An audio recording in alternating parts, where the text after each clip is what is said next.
is a disturbing reminder of the growing mental health crisis in India's education system.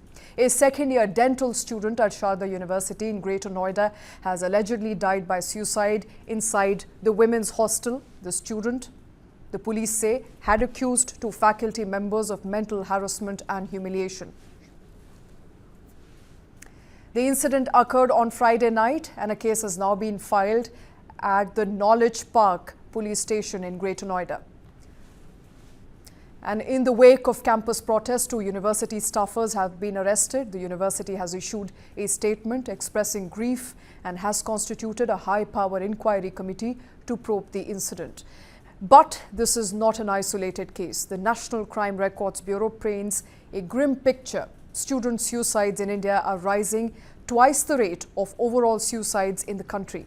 As per NCRB data of 2024, while the general suicide rate has increased by 2% annually, student suicides have surged by 4%. Over the last decade, even as the youth population slightly declined, student suicide doubled from just over 6,600 in 2013 to 13,000 in 2023. Now, mental health, especially among India's young, remains dangerously overlooked. According to a UNICEF study, 1 in 7 people between the ages of 15 and 24 report symptoms of depression and anxiety, but only 4 in 10 feel the need to seek help.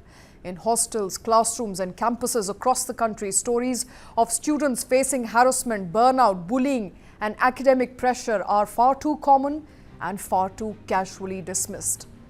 So tonight we ask, what kind of institutional culture allows harassment to go unchecked?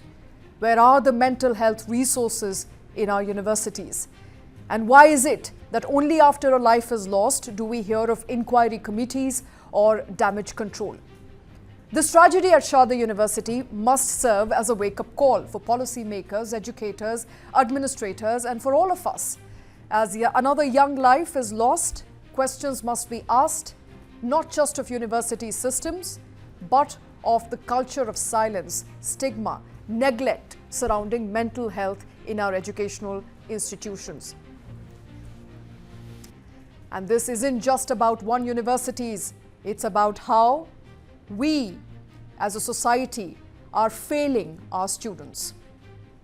And tonight, that's exactly what we are going to debate. Joining me on the show is Barkat Rehan, a social activist. Also with me is Rekha Agrawal, social activist and advocate in Supreme Court of India. Also joining us is Arun Nagar, President, Noida Student Association. Thank you very much, all of you, for taking time out for joining us on the show today. I have to begin with you, Barka.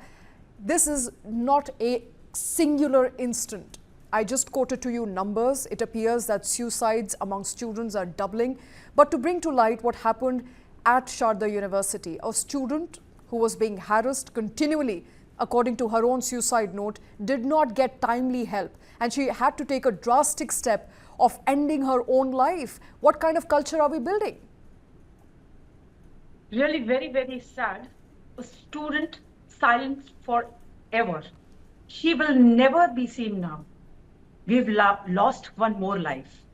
But I'll tell you, the harassment part, not only the women, the girl students, boys also are facing a lot of harassment, but we never discuss about their mental health. This is really sad part. But here, I would like to say the whole system has failed.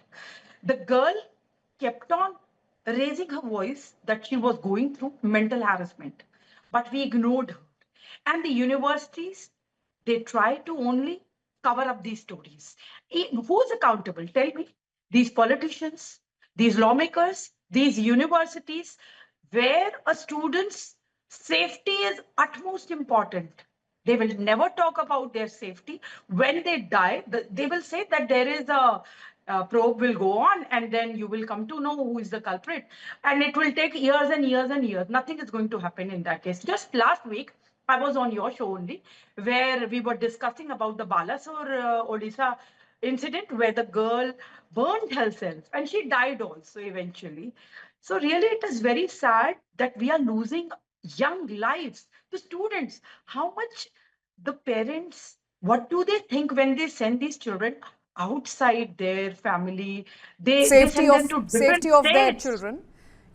Yeah. Barkha, I'm sure they expect their children to be safe. I'm sure they expect their children to be well taken care of, but that's not what's happening here, is it? It does appear right now that one incident after the other, be it from the national capital, the NCR region, or from Odisha, or from Kolkata, or from Hyderabad, when you combine all of these instances, what's the picture that we are seeing in totality is that of student, their needs, their mental health needs being neglected continually.